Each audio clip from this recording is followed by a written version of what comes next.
Trump announces fresh US-China trade talks in London next week should go very well. US President Donald Trump on Friday announced a new round of trade talks with China in London on June 9, one day after he held talks with his Chinese counterpart, Xi Jinping, to end a bitter battle over the White House's so-called Liberation Day tariffs. I am pleased to announce that Secretary of the Treasury Scott Bessent, Secretary of Commerce Howard Lutnick, and United States Trade Representative, Ambassador Jameson Greer, will be meeting in London on Monday, June 9, 2025, with representatives of China. With reference to the trade deal, he said on his Truth Social platform, "The meeting should go very well. Thank you for your attention to this matter."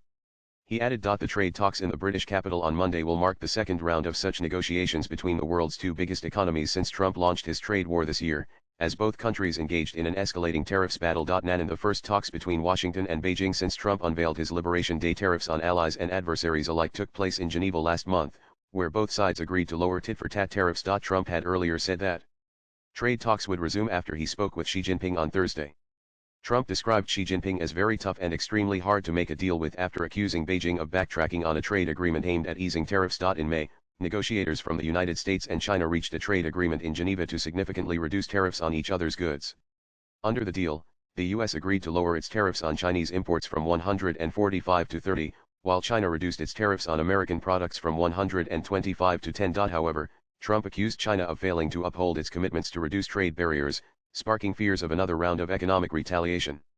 In response, China accused the U.S. of seriously violating their recent Geneva trade truce by introducing multiple restrictive measures like AI chip export control guidelines and revocation of visas for Chinese nationals. Swipe left for next video. U.S. officials have also accused China of slow-walking export approvals of critical minerals and rare earth magnets. However, investors are hopeful that the London talks could cool down tensions between the two countries. With inputs from agencies' latest blogs.